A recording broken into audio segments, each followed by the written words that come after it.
बिस्मिल्लाहिर्रहमानिर्रहीम। अस्सलाम वालेकुम डियर स्टूडेंट्स। तो आज हम अपना क्लास 12 का फिजिक्स का चैप्टर नंबर 17 हमने स्टार्ट किया था। टॉपिक नंबर 17.3 आज हम स्टार्ट करने जा रहे हैं, which is electrical properties of solids. First जो हमारे पास लेक्चर था चैप्टर नंबर 17 का, उसके अंदर हमने मैकेनिकल प्रॉपर्टीज को स्टडी किया था सॉलिड्स की। ठीक है, तो इधर हम स्टडी करेंगे इलेक्ट्रिकल प्रॉपर्टीज। मीन्स के सॉलिड्स की कंडक्टिविटी पावर जो है वो ज्यादा है या कम है, इंसुलेटर है, डाइलेक्ट्रिक है, ये जो सारी प्रॉपर्टीज है हमारे पास, ये क्या होती है, इलेक्ट्रिकल प्रॉपर्टीज होती है सॉलिड्स की। ठीक है, सबसे पहले जी हम बात करते हैं कि हमारे पास सॉलिड्स जो है उनकी मुख्तलिफ कंडक्टिविटीज होती हैं। सबसे पहले तो जाता है हमारे पास कंडक्टर्स होते हैं। ठीक है, गुड कंडक्टर्स। अब जो गुड कंडक्टर्स होते हैं जिसके अंदर हम मेटल्स की बात करते हैं, ठीक है, तो इन गुड कंडक्टर्स की कंडक्टिविटी की जब हम बात करते हैं तो इनकी कंडक्टिविटी होती है 10⁻⁷ ओहम पर मीटर। अब ओहम पर मीटर की जो साइन है हमारे पास, ये जो यूनिट है, ये ज्यादातर हम कंडक्टिविटी को शो करने के लिए यूज करते हैं। ठीक है, तो मेटल्स की कंडक्टिविटी जो होती है वो ज्यादातर होती है 10⁻⁷ ओहम पर मीटर, और इसी रेंज के अंदर रहते हुए मेटल्स जो है उसके अंदर इलेक्ट्रिसिटी जो है वो पास करती है। दूसरी हमारे पास जी बैड कंडक्टर्स होते हैं, जिनको हम इंसुलेटर और डाइलेक्ट्रिक भी कहते हैं। अब बैड कंडक्टर्स में हमारे पास जैसे वुड है, डायमंड है।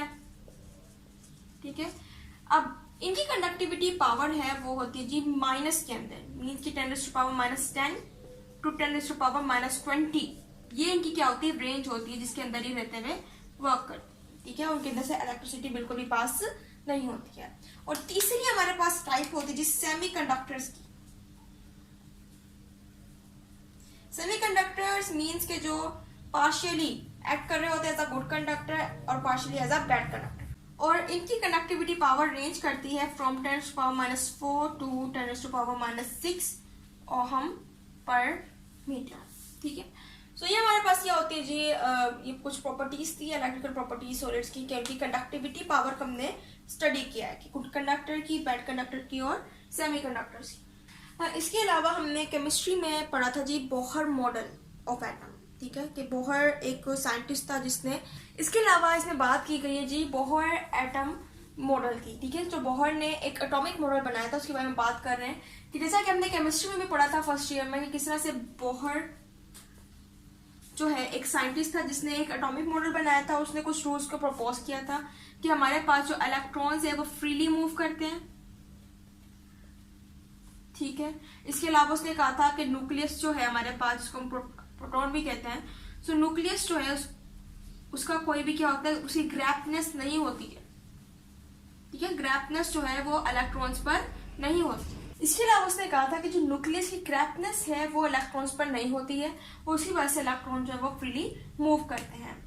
इसके अलावा उसने कहा था कि जब इलेक्ट्रॉन्स को क्या करते हैं कि एनर्जी मिलती है, ठीक है ना, अब उस एनर्जी की वजह से क्या करता है, शेल टू शेल मूव करता है। यानी कि फॉर एग्जांपल पहले इलेक्ट्रॉन इधर था, अब उसको जब एनर्जी मिलती है तो क्या करता है, ऊपर की तरफ मूव करता जाता है। ठीक है, सो ये हमारे पास क्या था, बोहर एटॉमिक मॉडल। लेकिन हमारे पास जो बोहर एटॉमिक मॉडल था वो फेल हो गया था इन तीनों टाइप्स जो है मेटल्स की, उनके जो बिहेवियर है, इलेक्ट्रिकल बिहेवियर, उनको शो करने की। ठीक है, तो इधर हम बोहर एटॉमिक मॉडल को प्रेफर नहीं करते क्योंकि वो हमेशा उसका जो एक्सपेरिमेंट था वो फेल हो गया था।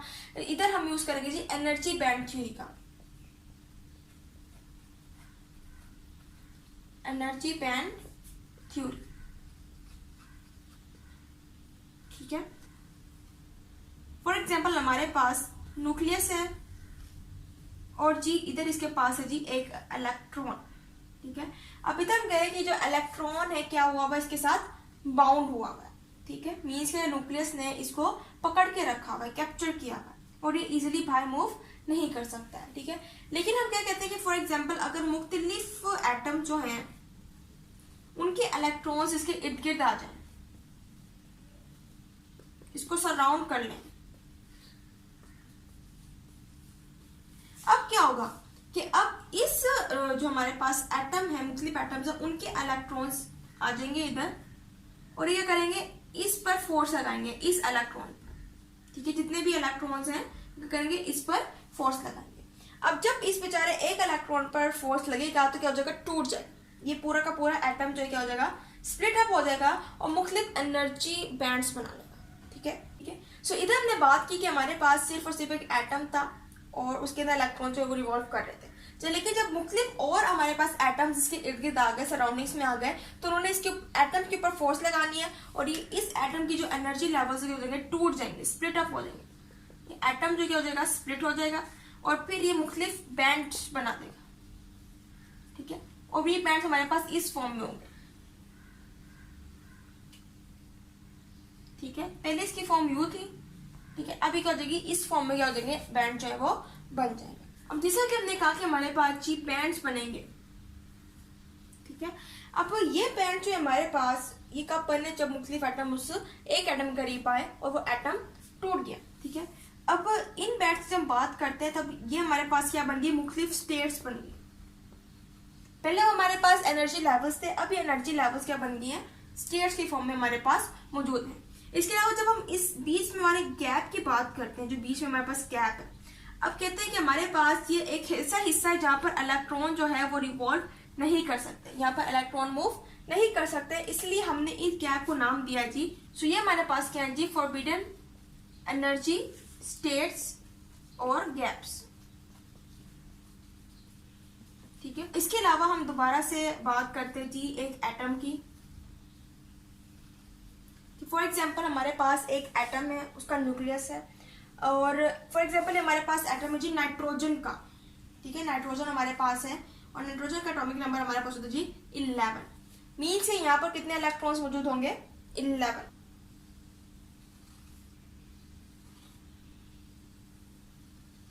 ठीक है। तो सबसे पहले हमारे पास फर्स्ट शेल में आ जाएगी जी 1 and 2, दूसरे में आ जाएंगे 1 2 3 4 5 6 7 8, ठीक है। दूसरे में हमारे पास 8 की वैलेंसी होती है। फर्स्ट में हमारे पास 1s में 1s2, दूसरे में 2s2 2p6 यानी कि 8 हो जाएंगे। और फिर हमारे पास ये क्या हो जाएगी, 10 की वैलेंसी पूरी हो जाएगी और हमारे पास सिर्फ एक इलेक्ट्रॉन रह जाएगा यहाँ, ठीक है, बाहर मूव करेगा, ठीक है। अब हम कह रहे हैं कि हमारे पास जो आउटरमोस्ट शेल है उसके अंदर जो इलेक्ट्रॉन मूव करेगा वो हमारे पास होगा जी वैलेंस इलेक्ट्रॉन, ठीक है। अब इस केस के अंदर, नाइट्रोजन के केस के अंदर हमारे पास सिर्फ एक इलेक्ट्रॉन जो है वो मूव कर रहा है इन द आउटरमोस्ट शेल, और ये इलेक्ट्रॉन हमारे पास क्या होगा जी, वैलेंस इलेक्ट्रॉन। और ये बैंड जिसके अंदर वैलेंस इलेक्ट्रॉन मूव कर रहा है वो होगा जी वैलेंस बैंड, ठीक है। इसके अलावा हमारे पास एक और बैंड है जिसको हम कहते हैं जी कंडक्शन बैंड, यानी कि वैलेंस बैंड के ऊपर एक और बैंड है जो कि हमारे पास क्या होगा जी कंडक्शन बैंड। मीन्स के फॉर एग्जांपल हमारे पास ये जो इलेक्ट्रॉन है इसको अगर एनर्जी मिलती है तो हाई एनर्जी की वजह से क्या करेगा, ऊपर की तरफ मूव करेगा, और कंडक्शन बैंड जो क्या करेगा, इनको अकोमोडेट करेगा, यानी कि जिन जिन इलेक्ट्रॉन्स की एनर्जी है वो हाई होती है इन द वैलेंस शेल या फिर आउटरमोस्ट शेल, तो ये क्या होंगे, ये इलेक्ट्रॉन ऊपर की तरफ मूव करेंगे और कंडक्शन बैंड जो उनको क्या करेगा, जमा करना शुरू कर देगा, ठीक है। अभी क्या करेंगे, कंडक्शन बैंड के अंदर मूव कर देंगे। अगर फॉर एग्जांपल यहाँ पर 2 इलेक्ट्रॉन्स हैं तब भी ये होगा, मीन्स कि अगर पहले इसकी हाई होती है एनर्जी तो ये ऊपर मूव कर जाएगा, फिर बाद में इसकी होगी तो ये ऊपर, यानी इस तरह से इलेक्ट्रॉन जो है वो कंडक्शन बैंड के अंदर जाकर मूव करना शुरू कर देता। अब यही कंडक्शन बैंड जो है क्या करता है, कंडक्शन में मदद करेगा, ठीक है। क्या हमने कहा था कि किस तरह से हमारे पास कंडक्शन होती है, मेटल्स के अंदर हो रही है, वुड और डायमंड के अंदर नहीं हो पा रही है। जैसा कि हमने कहा था कि किस तरह से हमारे पास गुड कंडक्टर्स जो है मेटल्स, उनके अंदर कंडक्शन हो पा रही है, बैड कंडक्टर्स जो है वुड और डायमंड, उनके अंदर नहीं हो पा रही है। सो उनके अंदर यही केस होता है कि हमारे पास मेटल्स के अंदर ये पूरा का पूरा एटम जो है वो इस फॉर्म में होता है, मीन्स कि उनके अंदर वैलेंस बैंड भी होते हैं, कंडक्शन बैंड भी होते हैं, और कंडक्शन बैंड ही जो है वो क्या करते हैं, कंडक्टिविटी प्रोवाइड करते हैं, यहाँ पर इलेक्ट्रॉन जो है वो फ्रीली मूव करते हैं, जिसकी वजह से इलेक्ट्रिसिटी पास हो पाती है। लेकिन वुड या फिर डायमंड के अंदर ये केस नहीं होता है, ठीक है।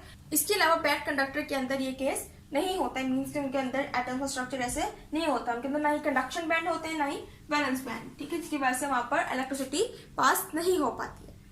सो ये था आज का हमारा लेक्चर। उम्मीद आपको लेक्चर समझ आया होगा, तो इंशाल्लाह लेक्चर में मजीद जो टॉपिक्स हैं उनको हम स्टडी करेंगे। सो तब तक के लिए अल्लाह।